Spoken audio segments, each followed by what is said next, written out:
Ready? Yeah, I'm ready. Guys, welcome back to the Take Control of Your Life podcast. This week, we got a really special guest. It's actually the guy that gave me pretty much all the knowledge I pass on to you guys. He was actually my personal trainer. His name's John Mauser of Mauser Strength Dynamics. And you're an interesting character. I'm sure I'm not the first person to tell you that, but we met because you had some personal training clients and you were doing it out of ground zero. And I was in college, I'd get to the gym a little bit early and you'd be sitting over there on some stones and like literally Atlas stones. It's for you guys that don't know. And we just started talking. Then eventually I started working with you and I'd consider you one of my good friends. I don't really get to talk to you too much anymore, but it seems to be we can always just jump right back into it the second I see you. So it's been interesting over the course of the years. I was probably 22, 23 whenever I met you. And then over the course of that time, you've probably seen me go from like blue belt to brown belt in jiu-jitsu, but also there was that 1 year where I was like a freak about exercise and we just did some of the craziest stuff together. And so he programmed in 1 year. They had 2 opens for the CrossFit Open that year. We did, I think, 3 strongman competitions, the 50K, where I said I didn't want to run it all to prepare for it, and you were like, okay, no worries. What else did we do? I did like 3 or 4 other CrossFit competitions, a couple Tough Mudders, but what was cool about that year is, one, we did the 50K where I did 0 running to prepare for it, and I just trusted your programming, and I finished it, and then I was back squatting on Monday. And then 2 was, it was my first year of doing Strongman, and you coached me to win the state, what was that, the Appalachian State Championship in the lightweight division. Yeah, I think that's what it was called, yeah. So, like, first year into it, just your programming did some cool things. So, if you guys are not into CrossFit, I'm going to have Mauser talk about what he does with his athletes and kind of his background, and that might be a good choice for you if you're up in Morgantown. So, Mauser, take it away. Who are you? Well, I guess it started, I did pro wrestling years and years and a few decades ago, and that's why I got into lifting. I grew up like on the 80s style pro wrestling, so all those guys were like giant freaks, and so I thought, well, I need to like start trying to look like that. Now, realistically, was I going to look like Hulk Hogan or the Macho Man? Probably not, but I knew I needed to kind of inch in that direction. So we started working out. It wasn't, it was pretty structured. I mean, we were like when we got in it, obviously me and my brother, it was like every day and you didn't miss. And it's just like, we kind of immediately knew that much of the game. It was like, you have to do this. It has to be consistent. Everything else, we were just guessing. I mean, there wasn't the internet. There wasn't any of that. There weren't coaches around. We didn't know any bodybuilders. We didn't know any other pro wrestlers. So we were reading like Muscle and Fitness, Flex Magazine. There was a magazine called Muscle Mag. We were reading all those and just piecing things together. And, that's kind of what built my base. And a lot of it was bodybuilding because that was the big thing. Like you couldn't find a powerlifter to save your life. There was no powerlifting publications that you could go to a regular store and just pick up off the shelf. We'd go to like Kroger in Buchanan, and that's where you'd buy your magazine, and that's where we started learning from. Anyway, so pro wrestling went on. That was a bust. I realized that was kind of a dead end for me, and I decided I was going to go to college. But I was already doing all that lifting and working out and stuff. And just because I quit pro wrestling, I was like, well, I don't want to quit that. But I needed a new, reason to do it. I mean, it was fun and all, but I'm kind of competitive. So I kind of discovered Strongman. Somewhere along the lines, we discovered Iron Mind catalog, started buying their products, reading their books, and somewhere in there discovered Strongman. And we started watching World's Strongest Man and all that. We'd probably seen it before, but didn't realize like normal people could go do that. And got into Strongman, started doing some Strongman stuff, found some competitions, did those. And then at about the same time I was going to college, and I was like, well, I don't even know my girlfriend at the time talked me into going. So I was like, I don't even know what I want to go to college for. Like to me, it was never even like a possibility. Like my parents didn't go. Like nobody in my family really went. So here I am like, oh, yeah, I guess I'll go. But I didn't know what I wanted to go for. She's like, well, you could go for personal training or, something like that. So I applied to WVU. I ended up going to Potomac State College, and they have a coaching program. So I signed up for that, started doing coaching, ended up going to WVU, graduated from WVU with a degree in athletic coaching, and I minored in personal training and strength and conditioning. So I actually had 3 minors. I was also a history minor. And then from there, I started coaching people, and I got a job at a gym at WVU. That was more of a personal training gig, training just general population and stuff. But I learned a lot there. And then I just kind of jumped around, and eventually I ended up meeting you at Ground Zero because I really have a passion for training martial artists, although they usually give you the most fight. But I really like training martial artists. Strength doesn't matter, Bowser. Yeah, well, they'll almost all tell you that, unfortunately. But I love training martial artists. They're one of my favorite demographics. It's just, unfortunately, it's also a demographic that just refuses to accept strength and conditioning as like a essential thing. But anyway, that's how I ended up meeting you. And along that journey, I've set some strongman records and won some big shows and some things like that. And then I got into a bunch of other sports as well. I think what's cool, so like people will watch Strongman now on ESPN, and they'll be like, "Oh, that's cool. I was watching it over the weekend." But you were in it before, like, I mean, what was the prize for the world's strongest man back whenever you got into it, like Phil Pfister's days? Like the money prize? Yeah, I mean, like realistically, it wasn't probably really $1,000 in a handshake. Yeah, it wasn't like a big sport whenever you got into it. So you're not doing it for the fame; you're doing it because you truly enjoy it. Mm-hmm. You talked about martial artists being so difficult, and they don't want to take into account how much the exercise science behind it really does matter. In CrossFit, have you ever seen the theoretical hierarchy of athletic development, the pyramid? Yeah, I've seen the pyramid. Yeah. So like nutrition's at the base, but sports at the tip, because it says your physical ability is going to carry into your sports. Sports is just your neurological adaptation to that specific thing. So you're really just learning technique at that point. What you do in the other time is what matters the most. Yeah. Well, what's funny is in college, the stuff that we learned as far as strength and conditioning goes comes from the NSCA. That's the stuff we learned in college. Now, I don't agree with all of it, but they have the same pyramid, basically. I mean, it's not exactly the same, but all these groups, like whether it's CrossFit or the NSCA or even the American Council on Exercise, they all have that pyramid, and it all has like the sport specific or sport specificity or whatever is always at the top of the pyramid. But the average person, they always want to turn that thing upside down. Right. They always want to go train for 2 hours or 3 hours a day and not take into consideration what a strength plus conditioning can do for you. And they don't want to do the stuff that would actually make them better. They just want to play the sport. So they literally, it's like if you took the pyramid and turned it upside down, like they want to do weighted versions of their sport. Right. And it's like, well, you're already playing the sport. And the more you do, the more of a said thing you do, the more diminishing returns you get.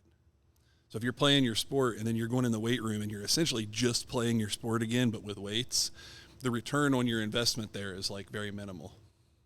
So that kind of leads me into, before I forget, I also want to say, I want to do a podcast with you and Paul at some point where you guys can just tell wrestling stories, because I've heard a good bit of them, and I feel like it's pure gold, some of those. Okay. Tell you his ladder story, your dog food story. Those all need to be told at some point in time. But so I've known you for a while, and I've seen you train a wide variety of athletes. You train me through jiu-jitsu, through strongman, through 50Ks. I've seen you train some pretty elite cyclists. I know you've had a couple collegiate athletes, but I asked you one time about programming. You were like, programming takes me 15 minutes on Sunday. I'm like, how? And you said it's the same skeleton for everyone. It's just adjusting it by minor degrees.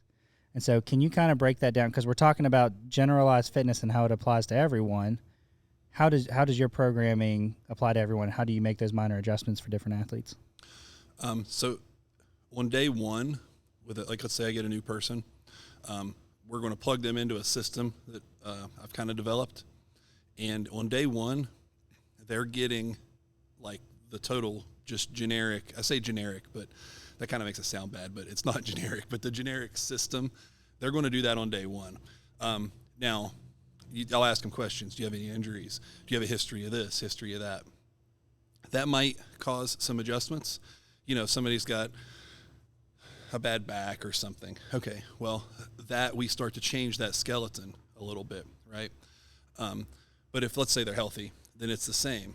And then what you look for are weaknesses in their movements. So if they're squatting or if they're doing CrossFit, let's say, and you notice they don't run, they can't keep up with the run, you have to figure out why, right? Like, is it because they don't know how to run? If somebody's just really running poorly, they can't keep up because the efficiency's out the window. Maybe it's muscular. I see a lot of people, I see this all the time. You'll drive and you'll see people running. You see it all the time on the sidewalk and stuff. And I don't know if normal people can notice this, but I do. It's like when they impact the ground and you see their body collapse, that's weak. They're weak. So that's not good. So if I notice that, I'm like, okay, this person's has a really weak torso, core, whatever you want to call it, and then we need to fix that. Or maybe it's just cardiovascular. Maybe they have great running form. Maybe they're pretty strong, but they just have no wind. That'd be my situation, right? So you have to find those weaknesses. And if it's a movement, let's say it's a squat, you're watching this squat.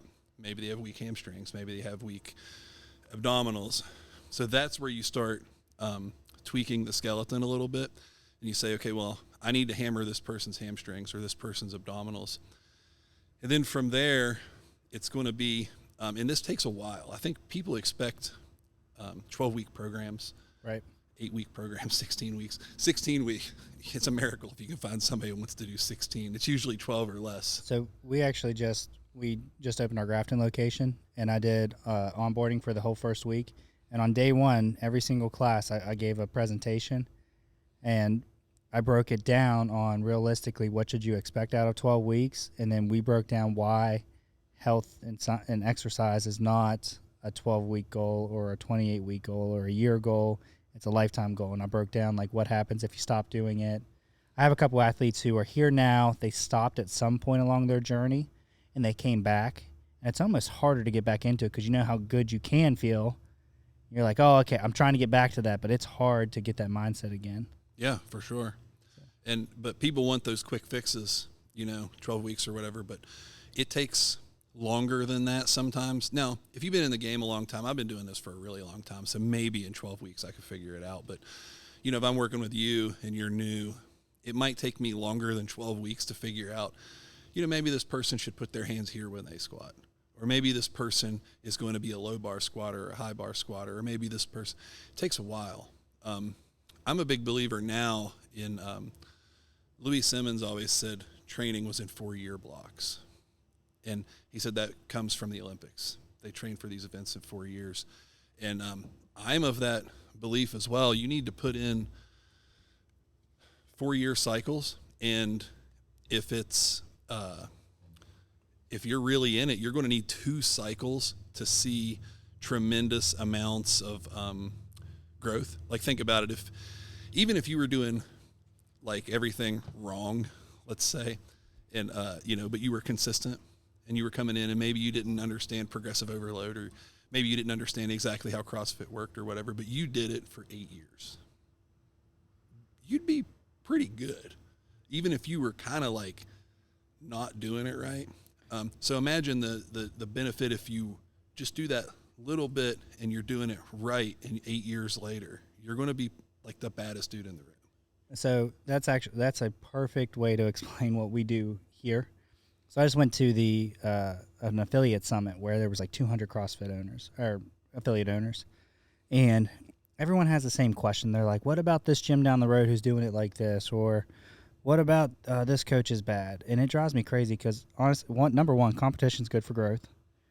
I don't care if a gym, Planet Fitness wants to open up right there in that front yard. It does not affect me because I know what I'm doing works. Mm-hmm. And so, but number two, I just lost my train of thought. Don't worry, I'll edit that out. Oh, you were saying about like doing shitty programming. So the guy who was speaking, he said, and this is true, he's like, even shitty CrossFitting works. He's like, it works. It'll make you a crazy good athlete.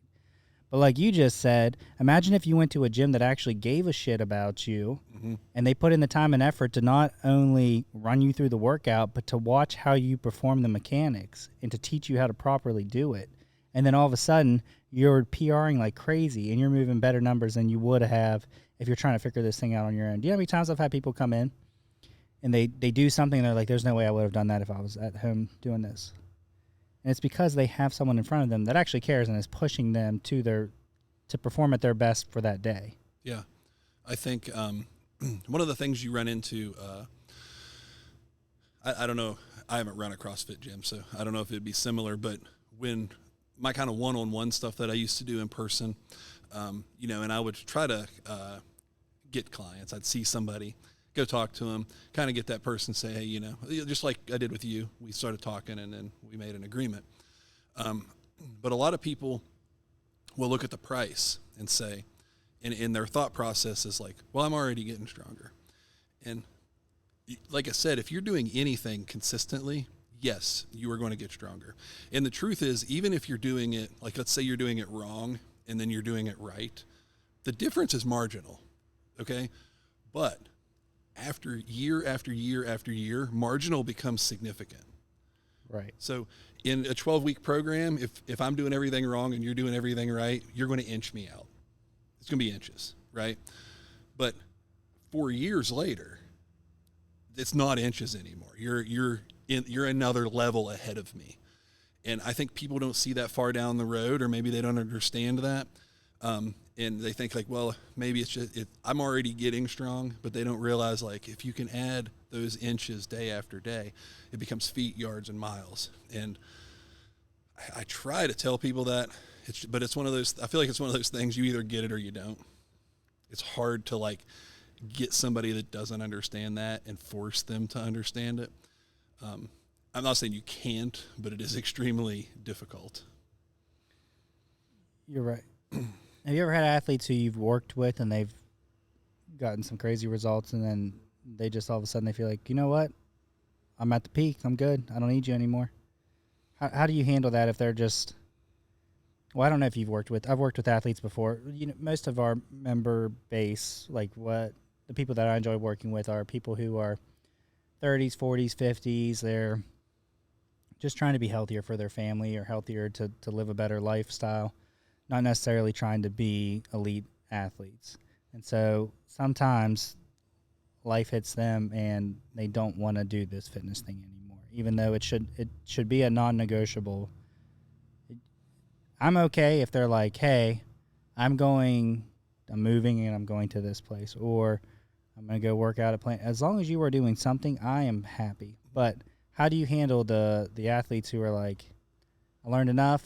I don't need this thing anymore in my life. My muscles will never go back to the way they were before. Have you had to deal with any of that?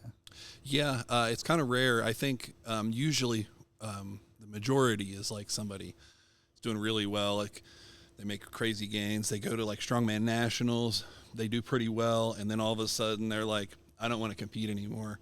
And then they drop their training back and maybe they're not doing as many days and they decide to do their programming on their own and they kind of, but like you said, they're still doing something.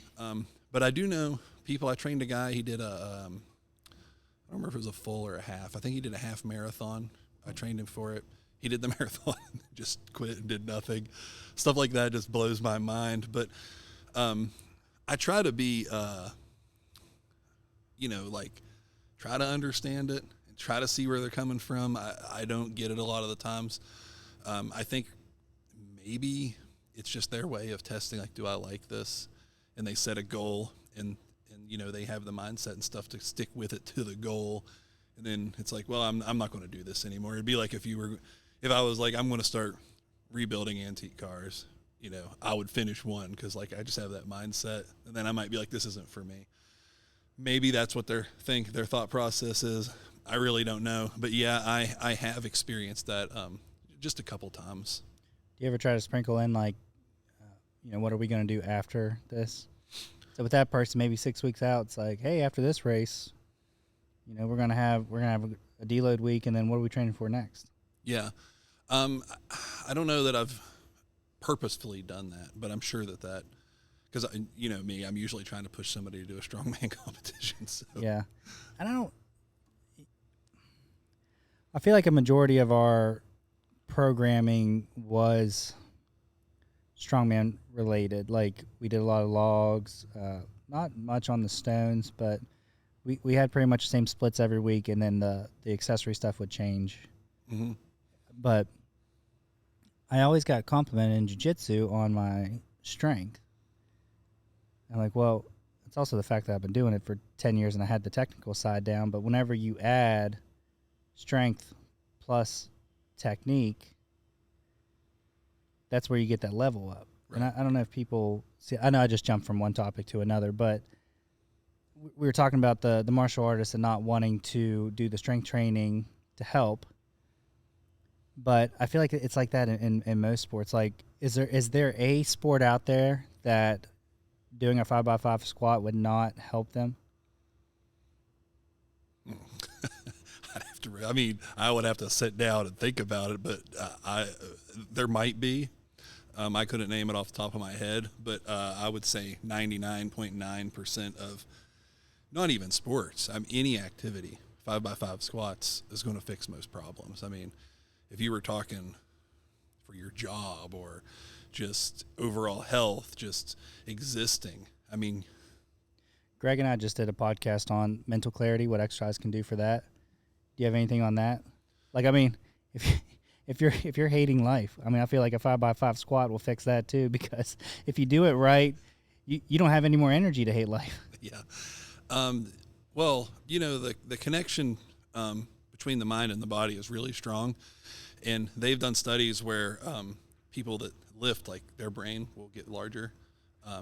And now, does that mean you automatically get smarter? Probably not, but it shows there's a connection there.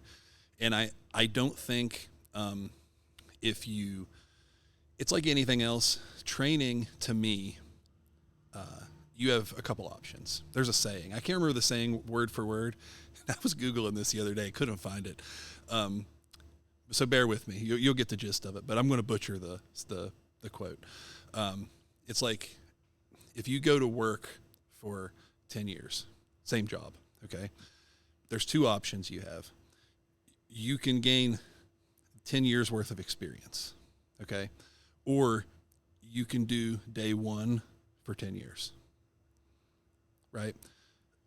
Now, some people go into training that way and they want to come in, and you probably see it. When I did group classes, this was a big thing. It's less so one-on-one, but people would come in and they just like shut off and they go on autopilot and they just go through the motions, okay? I'm not saying that again, consistency, they're showing up, they're going to see progress.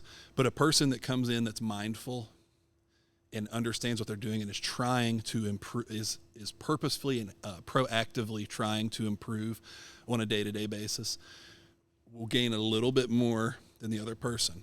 And I think it's the same with the mind, muscle, the mindset and the mentality and the brain and the body connection. If you are purposefully trying to experience something in the gym and get better, then it's going to help your mindset more. It's going to create clarity. You're going to understand what's going on. You're going to be so in tune at that point with your own body, and endorphins are going to affect you differently and all these things. And now you're using a complete system. So yeah, I think it definitely, it's the best, this isn't an opinion. It's the best antidepressant. It can potentially make you a smarter person. I mean, there's really no negatives to exercise other than the occasional injury, but you're going to get injured if you don't do exercise. So, right. I had a guy, I mean, it's Greg. We've told his story a dozen times. He tore his Achilles playing tag. Yeah, Like, that'll happen. it would have happened later on that day when he was walking down the stairs. Like, it was that tendon's time to go.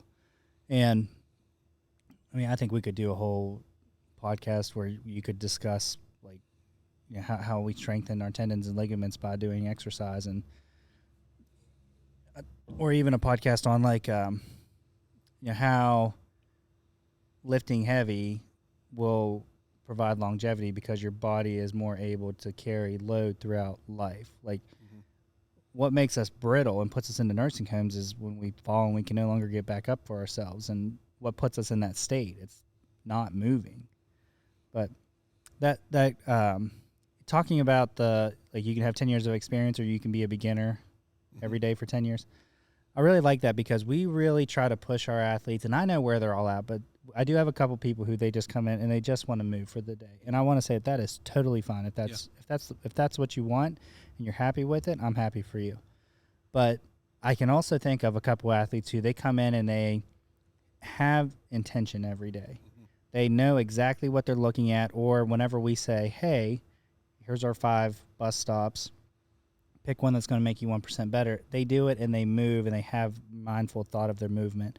One of the big things, and I'm sure that we've talked about this before, like people calling things the wrong names. Yeah. Like, drives you insane, right? Yeah. So it's really, I want to say I love all of our members here, but when someone's been here for 4 years and they still don't know the difference between a hang clean and a power clean and a squat clean or a jerk or a snatch, it's hurting my brain because we use terminology every single class. And I will say sometimes, guys, it's really important to understand this terminology. It's going to make your life easier. And so what advice would you give someone? How can they come into something like a generalized fitness program and know how to look for that intention every day? So I think you have to associate it with other things in your life or things that you're good at, right?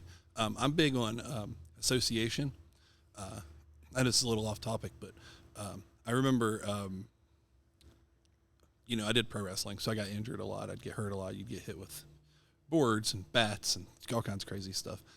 And now if I get hurt, let's say I bump into something or get punched or whatever, I automatically associate it with like the worst thing I ever felt. So that was nothing, I've been hit in the back with a 2x4. Who cares if I stub my toe? You just walk it off. You know what I mean? We could talk about you falling off of the Peg. the pegboard. Oh. Honestly, it didn't hurt. It just knocked the wind out of me. I fell off a pegboard from like 10 feet up. And I got up and I was like, all right, I guess I got to do it again. And I didn't fall the second time. No, I don't. Nobody's fault doing that twice. But now you can associate. You get the wind knocked out of you. It's never going to be that bad, as bad as that was. And you can associate it. So you can associate things. So I think associate, if you're going to work and you're trying to learn your job, okay, think of that same thing. Like, especially if you're the new person and it's like a job maybe you've never done before. What's your mindset going on? You got to learn how to use these tools or this computer system or whatever the case is. Well, do that in the gym. When you come in, you got to learn you got to learn the terms, right? If you go to work and you don't learn the terminology, what happens? You get fired. It's got to be It's got to be that serious, right? You have to take it as serious as that. So, and it's like I use this example all the time because athletes kill me. They'll show up to the workout and they didn't bring their belt or they didn't bring the right shoes. And I'm like, what if you just didn't wear pants to work? Right. Like bring the stuff with you that you need. And you have to treat it that way. So treat it the same when you're learning the job. You need to learn the job. And that doesn't stop. It doesn't quit, right? Like you don't go, well, I'm 2 months into this job. I don't have to learn anything else ever again. If you're okay with staying where you're at, but if you want raises and promotions and, and just generally to be the best person there, that learning never stops. And you have to do that same thing, in the weight room or the box or the gym or whatever you're going, even if it's Planet Fitness, you have to do it with that sort of intent. So I would associate it with something, I don't want to say it's more important, but most people would consider their job more important than the gym. It's associated with something more important and treat it that way. Why do you think that is? So why is it, I'll have people come in and they'll want to quit and they'll be like, I'm just too busy. And my first reaction is, why aren't you quitting the other things? Mm-hmm. You know, like I'm trying to give a good, it's always work related. Like they work 10-hour days or 12-hour days. And in my head, I'm like, go find another job. That's what I did. I hated sitting behind a desk at Thrasher. So I was like, let me go open a gym, because your health is number one. If you don't have your health, what do you have left to enjoy life? You know, I was talking to a health coach the other day. That is a unique job.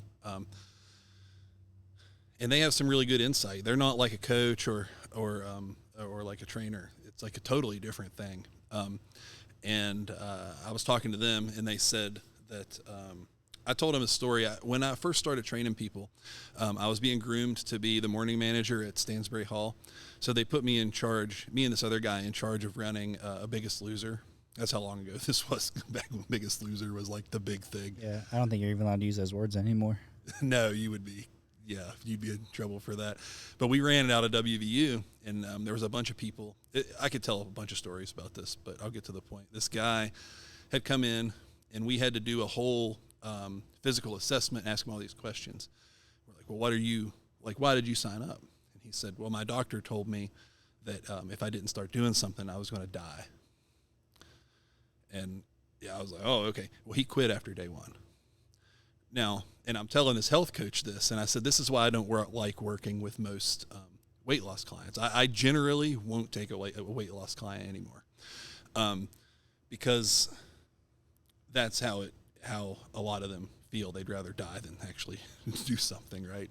So that's not always true. Maybe I'm just have bad luck with them, but I just don't deal with it anymore. And I'm telling this health coach that. She said, yeah, well, that makes sense, because they're not going to die tomorrow.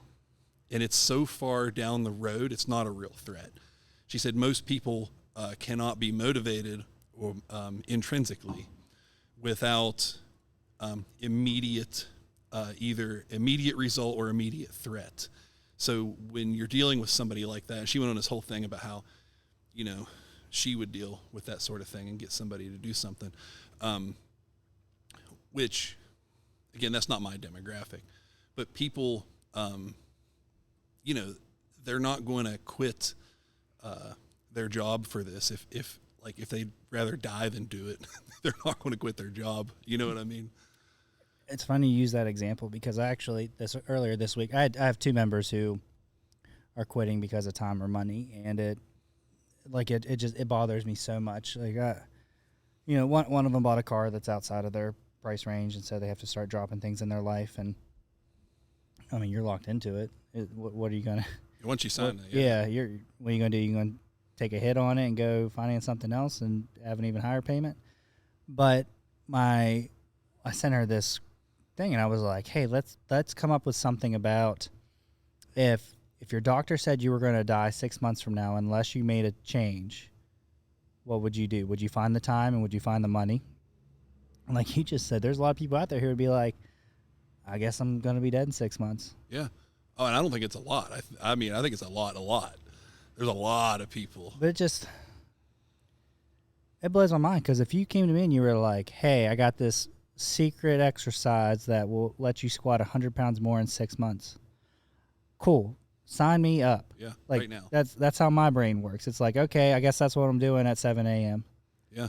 And I don't understand why more people aren't like, oh, this will make my life easier. They'll buy the thing on Amazon that's going to make their life easier, but they won't do the shit that actually is going to make their life easier.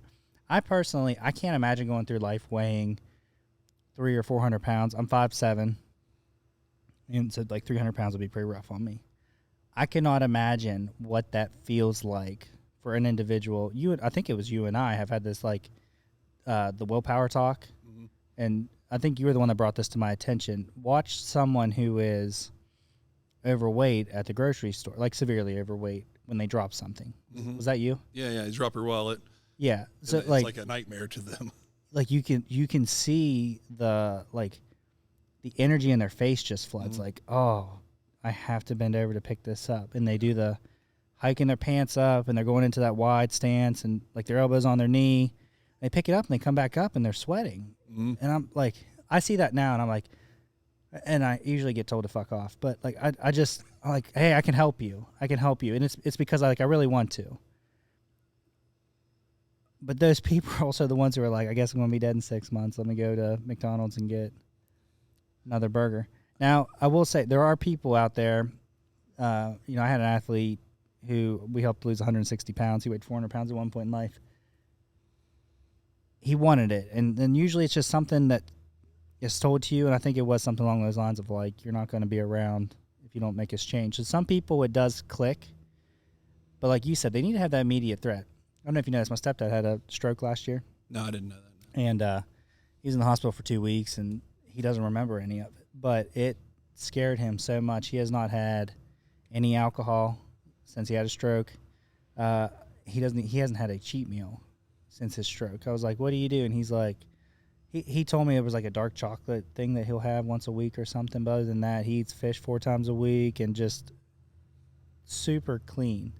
Exercises 6 days a week. So he went from a 30-pack a day and sitting on the couch and watching TV for 12 hours a day to 0 alcohol, make sure he hits his water, takes all of his supplements, eats the right thing, exercises 6 days a week, because something happened to him and it put fear in him. It wasn't just being told that it was going to happen. He got a glimpse of it. Yeah. So is there something that, I'm not saying like push someone down and be like, all right, you're going to die, but like, is there something we can do to give them a glimpse of what life, number one, like what might happen, but also how good it can be? I don't think people realize at certain ages in life how good they can actually feel. I think it comes back to that association, right? People have to associate. And a big one is kids, because most people have kids or plan to have kids, or they've seen them, they have nephews, whatever the case. Kids are a big thing. I see other similar professions use kids in a lot of examples, like the tactical community. They're always like, well, you got to protect your kids. That's like everything. Oh yeah, my kids, right? So I think if you go that route with people and you say, like, look at the world today, and like you see all these kids, they're just on tablets or they're on cell phones or they're watching TV, and you see the parent, and it's like, people judge and they say, oh, you got these kids on these tablets, right? I don't really care about that so much. If I see the parent and I go, well, no wonder they're on the tablet. Well, this parent can't play with the kid, right? I mean, they're just not physically capable enough to keep up with a child. Right. And if you can make those connections and say like, well, like, you're probably going to have to like play with this kid at some point, or do you want to still be able to pick this kid up in a couple years? Do you want to be able to, and I think that is a decent motivator to get somebody at least like baseline interested in fitness. It's probably like once a month. Some fitness expert out there will post something like, people say that they'll do anything for their kids. They'll die for their kids, but they're not willing to be healthy for their kids. Right. Yeah. But it's because health is a word that, like, can you really define it? Can you truly define what health actually is? CrossFit has the health markers, and they can put you on the sickness, wellness, fitness continuum. But, people are not willing to, because it's not a overnight thing. Like you just said about the guy wasn't dying tomorrow, but it's also not like, I'm going to run a marathon tomorrow and I'm going to have a 6-pack tomorrow. It's that 4-year block of incremental steps every day. I think the difference there is, if you say like, well, don't you want to be healthy for your kids? That's not specific enough. I think you need those examples. Like, well, don't you want to be able to play with your kid tomorrow? Don't you want to have the energy? Because this process, like it is a 4-year or a lifelong process, but you will, especially cardiovascularly, you will see benefit fairly quickly. And you can say, well, if you came in here and did CrossFit for a month, in 1 month, you will have more energy to play with your kids. I think those types of examples are better than just saying, well, don't you want to be healthy for your kid? Or, it needs to be very specific and in their face. I'll tell you this. We've told it on the podcast before with the individual. I have a member. He started with us. He was high blood pressure, high cholesterol, and his dad had passed away at 49 years old or 50 years old, and he was turning 48 whenever he started here. Mm-hmm. So he was scared of ending up like his dad.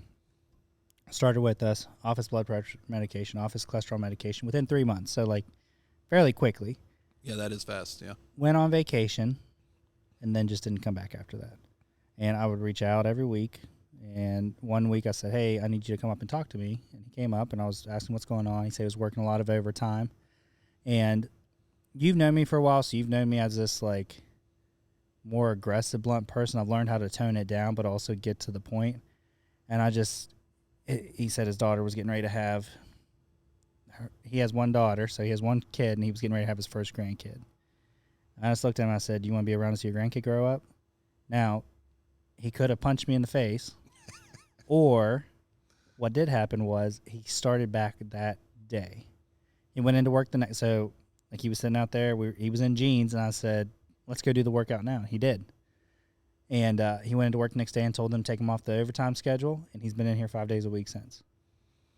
Yeah, well, I mean, that's, like I said, kids are a big motivator, but you had an advantage with him because he had already done it and seen how fast the result was. And that's good for client retention and keeping people in the game. You're not going to get that with, somebody that you having trouble picking up their wallet. But I think you can explain that, and that's a great story to tell them, or have this guy tell them, show them. Yeah. So that's a great tool. Your clients can be tools too, in a good way. You can get those kind of stories and say, and people generally that are that successful, they like to tell their story. Not to brag, but they feel the same way you do. They want people to have the same success that they did. So you can have your clients or your athletes or whatever help you out. I do that a lot. One of a demographic I kind of fell into is the Masters population. Masters Strongman is 40 and up. I think it's like 35 in CrossFit. Maybe. Yeah, it's so strange. It's like your peak years is Masters. Yeah. I did the Open. The last time I did the Open, I don't like to do Masters. I like to go Open on anything I do. And I filled out the form on the CrossFit app, and it doesn't give you an option. It just goes by your age, and threw me in the Masters. And I was like, I'm a Masters? And I looked, and I was like, oh, it's 35. But anyway, for Strongman, I get a lot of 40 plus and 50 plus athletes, and they're a tough demographic sometimes to get as a client. They're either going through some sort of midlife crisis and they're all about it, or they're kind of really on the fence about it. But I can use my other clients that are 50 years old and say, well, why don't you talk to this person?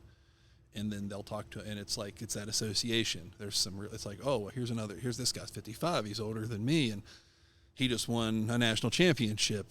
Like, well, surely I can get in shape, It's interesting. I feel like that's a good place to stop part one. I do want to do one on injury prevention and recovery, because I feel like I'm a walking billboard for injuries. Jiu-jitsu's hard on the body and wrestling's hard on the body, but I feel like you taught me a lot about body mechanics and awareness, and how an injury and pain, they might not necessarily be an injury, or like an injury that's going to stop you from being able to do what you do. So I'm going to hit stop on this one, and then we'll jump into another one. Cool.